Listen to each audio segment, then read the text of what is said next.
Fellow patriots, I have identified and created the most patriotic pro-American leather boot that you can buy. No matter where on the political spectrum you may rest, this is the leather boot that will unite this great nation. It is not buffalo leather, and it is not bald eagle leather, and although there are over 6 million of them ravaging these here United States, it is unbelievably hard to make this leather, and then even harder once again to turn the leather into a boot. But I successfully produced the boot that will unite this nation because it is our and it is your American duty to rid this nation of its most diabolical scourge, the feral swine.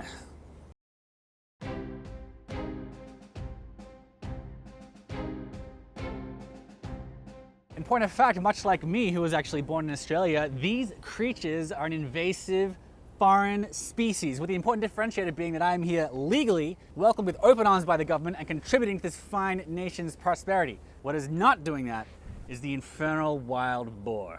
Now sure, it's easy for folks to take issue with all manner of wild animals like deer and snail that mess with farms, but at least those animals are from here, god damn it! Wild boar, often interbred with domestic escaped pigs, are diabolically prolific at procreation and are responsible for $2.5 billion of damage to US agriculture every year as they sweep through this great nation like swarms of tusked locusts. They're digging in root and feeding habits, damage pastures and facilitate weed growth. Their poop wrecks the nutrient balance of soil and contaminates our waterways. Where they are found, there is reliably 25% at least less biodiversity because wild boar are wrecking their habitats for good, God-fearing American native animals. They are vectors for dozens of harmful parasites and diseases and pathogens, including salmonella, hepatitis, and E. coli. There's every chance that they'll be responsible for a swine flu epidemic any day now, a disease academics consider a bioweapon. A bioweapon. They're coming for you and your family. What can you do? Skin the bastards with no remorse. For this mission, I've partnered with Caswell Boot Company, a small brand in DC founded by my friend Kevin Wilson. How much do you hate these scum-sucking pigs, Kevin? So like wild boar, they destroy a lot of like livestock, stuff like that. My parents were farmers in the past, but I'm not. So you'd say you inherited a genealogical revulsion at this feral menace? I guess I can say I have a hereditary hatred of boar.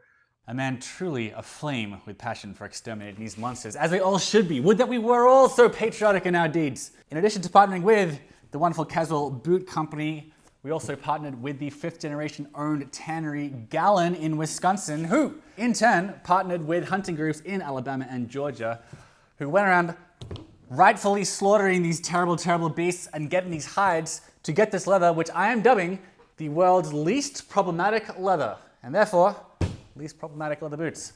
Or at least I would be able to call it the least problematic leather on earth if it didn't cause so many goddamn problems for leather and boot makers. Because the reason you probably haven't seen wild boar boots before, and the reason this has taken over a year to bring to market, is that wild boar are nothing but troublemakers when they're alive, and they're nothing but troublemakers when they are dead. Kevin, tell us why. The thing is, like with boar leather, it is not made for boots. It's a very coarse, dense leather, and it's very porous too. So like the hairs are like very, very strong. A lot of the tanners liken it to quills.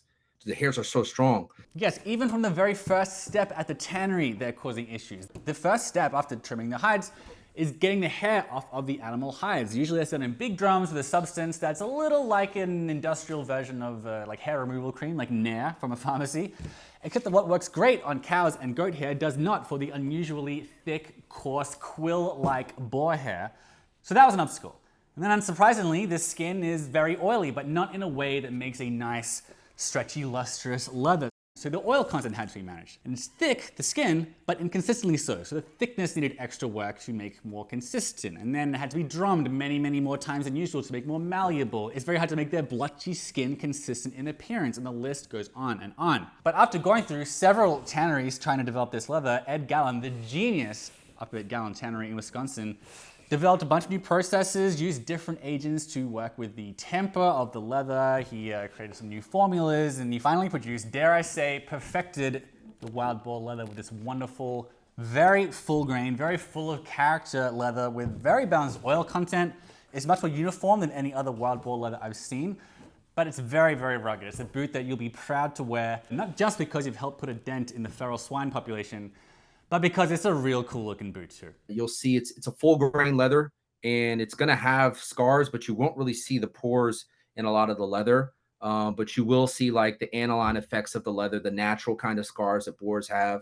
And you'll see it's very, very uniform. It's a very clean upper. So like once you hold it up and you look at it, you'll see like the oil content was able to be kind of really, really balanced. Of course, once we had the leather, we had to find a factory who would work with the leather, and that was a whole separate debacle. Everybody was like, why are you sending this to me? But we found one, and long story, just a little bit shorter. The boot we are calling the Feral Swine is now available to order in Caswell's new service boot pattern.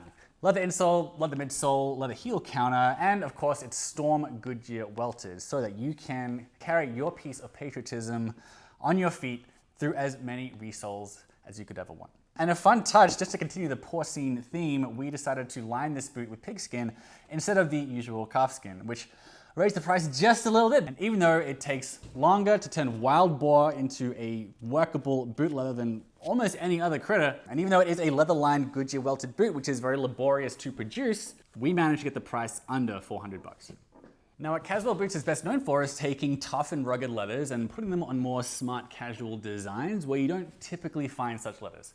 And a lot of the leathers are really hard to come by, but by gum, none are as hard to come by as this. And this, my friends, there's an extremely high chance that this is your very first and will be your very last opportunity to stick it to these feral beasts with your feet and carry them as trophies of your victory over them for years to come. You may even be able to pass these on to your son, and will you say, son, when the feral swine invaded these lands, I did my part.